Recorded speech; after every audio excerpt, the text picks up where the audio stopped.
Earlier this week, my next-door neighbor left me an envelope in my mailbox, and she texted me and said, I left you a letter in your mailbox. She said, don't worry, it's not a complaint. That's good. But I opened it up, and there was a copy of an article that appeared in the Wall Street Journal, I think on Monday, that was written in celebration of Catholic Schools Week. And it was this person's reflections on the beautiful impact that Catholic Schools Week, the beautiful impact that Catholic schools have had in our country. And this inspired this neighbor of mine, who herself is not Catholic, although she sends her children to Catholic school, and she herself went to Catholic school. It inspired her to attach about 10 pages of obituary of two sisters that had impacted her life at a young age. And she wanted to share with me their story. And these weren't women who died yesterday. These are women who died a good number of years ago. And what impacted me was the fact that she still had their obituary. Not just something that was a photocopy of the old-timey obit that you'd see in a newspaper, but these were pages of story that conceivably may have been read at a wake service or the like for these two sisters. And some of them were the comments that other people had made online about these two sisters. What struck me is the impact that these two people had had on this woman was such that years later, she would want to show that and share that and let someone else know what a difference they had made. My sisters and brothers, we come together this morning united as sisters and brothers in religious life. And I wonder if we take enough account of the difference that we make, or that we ask ourselves enough what that difference really is. Our scriptures obviously are always the place where we find meaning. Our scriptures are always the interpretive key for all of us to truly understand not just who we are, but who we're called to be. In our first reading from the prophet Isaiah,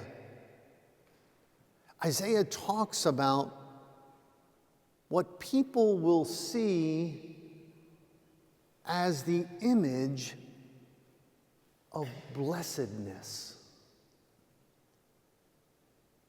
How people will understand what blessedness means. I don't think it's a stretch at all for all of us to imagine that when people look at us, they see blessedness.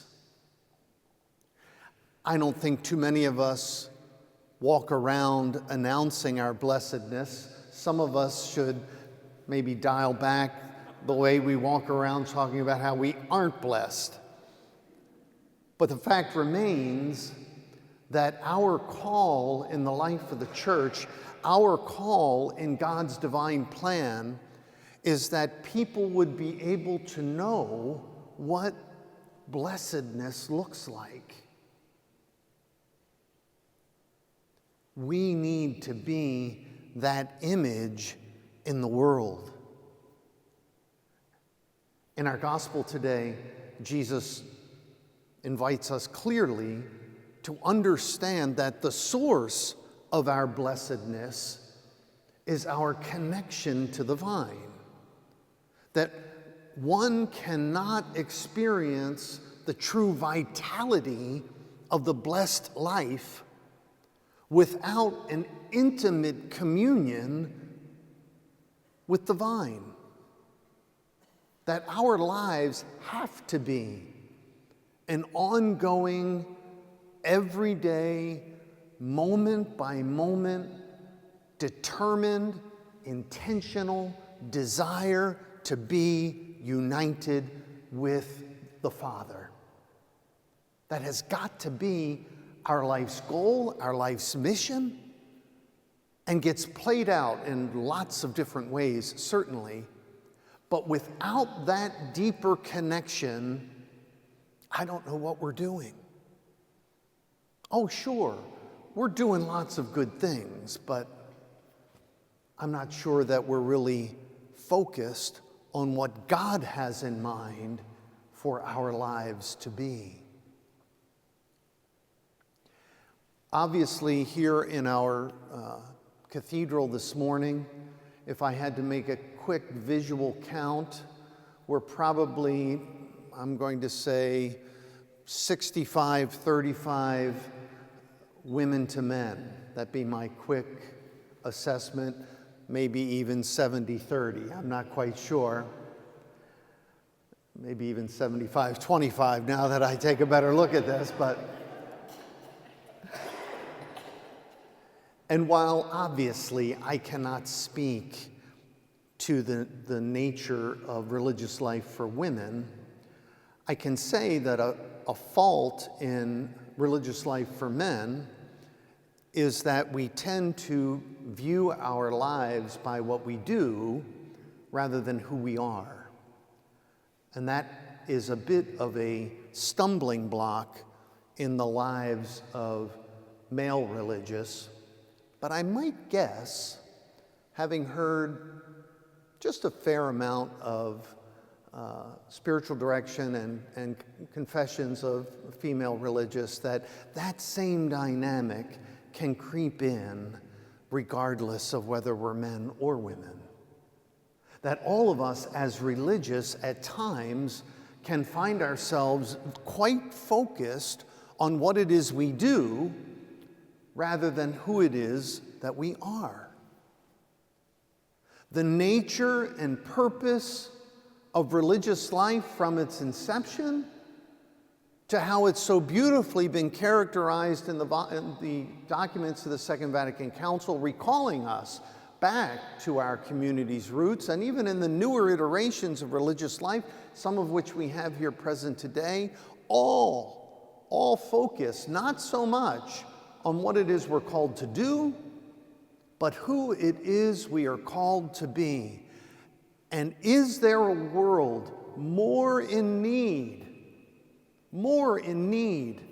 of a deeper understanding of who we are, rather than what it is we are here to do? That is a question that goes right over the head of most of the people in our world. And we stand as the image of blessedness to that world, in contrast to that world, not in opposition, but in contrast to that world that says, allow our lives to show you that there's something deeper, there's greater purpose, and it may have nothing to do with what you do and have everything to do with who you are. My brothers and sisters, the good works that we do are just that. But the real life of blessedness is made manifest by who we are. I dare say, it's interesting that this neighbor of mine, she wrote in her note how these two sisters had made such a difference in her life. She said, although I still can't spell very well, right? So what we were there to do may or may not bear fruit.